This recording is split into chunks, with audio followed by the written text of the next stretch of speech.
Classification है, actually में उसको समझने में थोड़ी सी प्रॉब्लम आ रही थी। एक्चुअली में नेचुरल क्लासिफिकेशन तो सारे के सारे विजुअलिज्म पे डिपेंड थे, जो जैसा देखा उसने वैसा नाम दिया, चाहे वो एरिस्टोटल हो, थियोफ्रास्टस हो, जॉन रो हो या लिनियस हो। इन्होंने सारी चीजों को अपनी आंखों से देखी हुई चीजों पर ही, है ना, हमको और आपको समझाने की कोशिश किया। इसीलिए इस सिस्टम से जब काम नहीं चला तब हम लोगों ने नेचुरल सिस्टम ऑफ क्लासिफिकेशन को फॉलो किया है। सबसे पहला जो नेचुरल क्लासिफिकेशन है वो सिर्फ रिप्रोडक्टिव कैरेक्टर पे बेस्ड नहीं होता कि ये नर है, ये मादा है ना, ये पेड़ है, ये पौधा है, ऑल दिस थिंग। यहाँ पर हम लोग टैक्सोनॉमिकल कैरेक्टर को भी ले लेते हैं, यानी कि जब रिप्रोडक्टिव ऑर्गन के कैरेक्टर प्लस टैक्सोनॉमिकल के कैरेक्टर दोनों को लेकर टैक्सोनॉमी को, क्लासिफिकेशन को जब डील करते हैं तो वो क्लासिफिकेशन हमारी क्या कहलाती है बेटा? नेचुरल सिस्टम ऑफ क्लासिफिकेशन कहलाती है।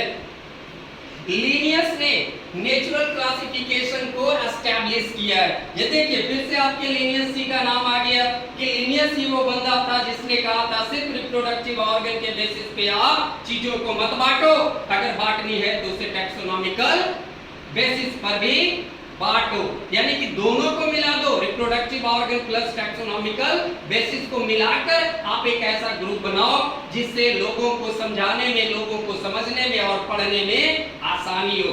तो ये जो नेचुरल सिस्टम ऑफ क्लासिफिकेशन है वो किसने दिया है? आपका लिनियस ने दिया है।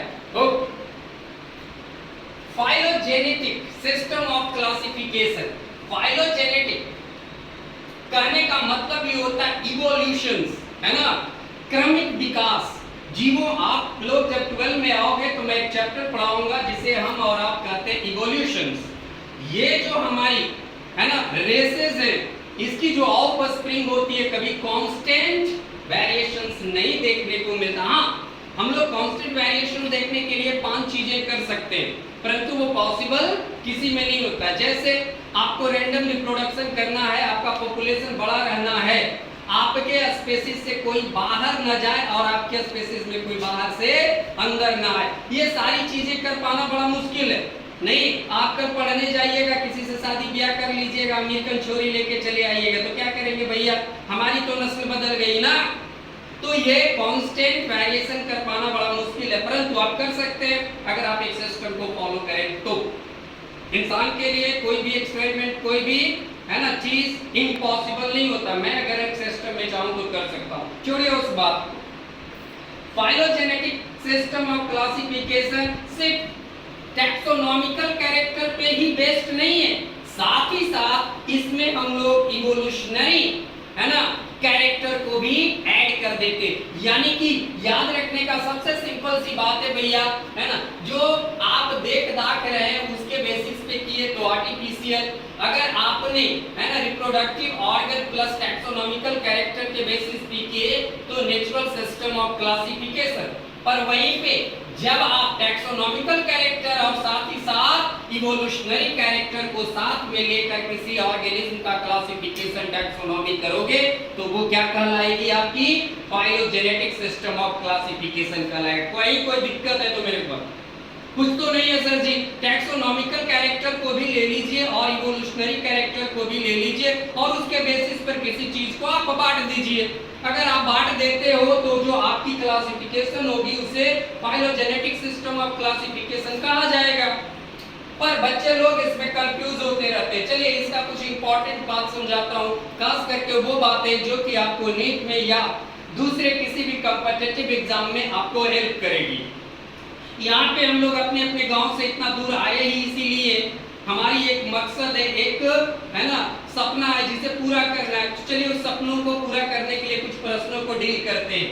A.W. इचलर जिसने फाइलोजेनिक सिस्टम ऑफ क्लासिफिकेशन को दिया है, यानी पहला क्वेश्चन तो आपका यहीं से बन गया कि फाइलोजेनेटिक सिस्टम ऑफ क्लासिफिकेशन किसने दिया, तो आपका एक नाम याद आना चाहिए, इचलर ने दिया। किसने दिया है?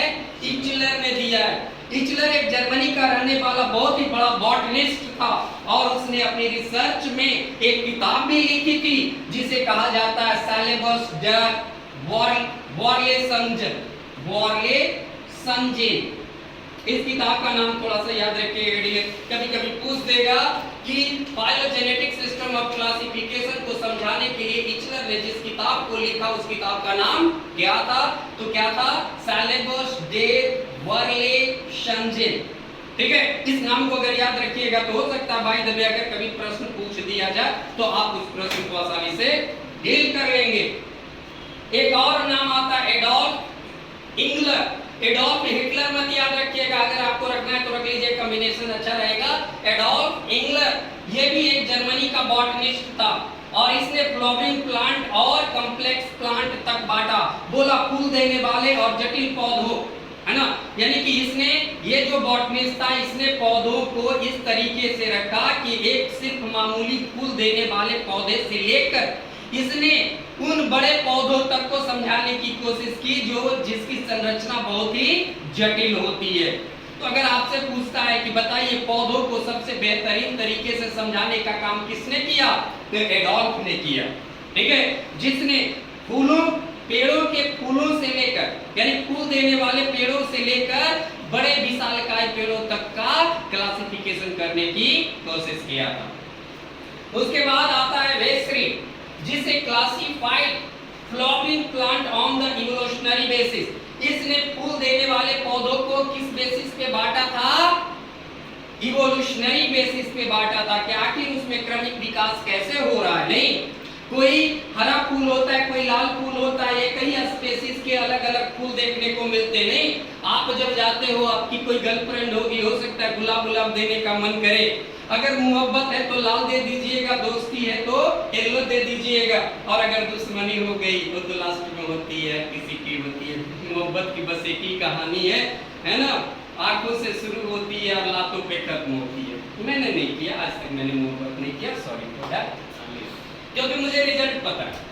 ठीक है, तो वेसी ने, है ना, फ्लावरिंग प्लांट को किस पे बांटा है? इवोल्यूशनरी बेसिस पे बांटा है कि पौधों में किस प्रकार से क्रमिक विकास होते गए और अलग अलग एक ही स्पीशीज के फूल पैदा होते चले गए। ओके डियर, बहुत अच्छी बात है। जॉन हार्ट, है ना, चिंसन, जॉन हार्ट चिंसन ने, ये भी एक ब्रिटेन का रहने वाला एक बहुत बड़ा बॉटनिस्ट था और इसने भी एक किताब लिखी है, फैमिलीज ऑफ फ्लावरिंग प्लांट, है ना। देखिए बेटा, पढ़ना तो पड़ेगा। कहा जाता है सपने तब नहीं होंगे जिस चीज को, है ना, आधा अधूरा मन से किया जाए। तो मेहनत करनी होगी। जब पसीने सर से निकलते हैं, शरीर से निकलता है, तो उसकी एक खुशबू होती है। आज इस खुशबू को अपना लो, लाइफ टाइम आपकी जो जिंदगी होगी ना वो संवर जाएगी। और आज अगर डीओ और परफ्यूम के चक्कर में रह जाओगे ना बेटा, तो कल गोबर और मट्टी ढोना पड़ जाएगा, ये मेरी गारंटी है। तो आज देह से बदबू आए ये मुझे कबूल है, क्योंकि कल मेरे शरीर से खुशबू निकलेगा और तेरे जैसी 1000 लड़कियां आपके आगे पीछे घूमते रह जाएगी।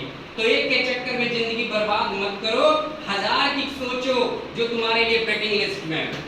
Okay D, phylogenic system for animal given by, है ना, डॉग्स, हंस्की और मेयर। ये प्रश्न बार बार भी पूछता है, नीट में आपसे पूछ देगा कि फाइलोजेनिक सिस्टम जो एनिमल को क्लासिफाई कर रहा है वो किसने दिया था? तो डॉग, हंस्की और मेयर ने दिया है। ठीक है, यानी कि गौर कीजिए, यहाँ से पहले जितने भी बंदे आए, चाहे इचलर हो, इंगलर हो, बेस, है ना, बेसी हो या जॉन साहब हो, ये सब के सब माँ के लाल थे पर बोटनी पढ़ने वाले थे। एक ही तो मेरा बंदा निकला जो हम लोग के लिए भी पढ़ा, नहीं, एनिमल के लिए भी पढ़ा, और फाइलोजेनिक सिस्टम को उसने एनिमल को समझाने के लिए, है ना, वो उसने उस सिस्टम को दिया। और वो कौन थे हमारे? डॉग, हंस्की और मेयर। क्लियर है? ओके, आइए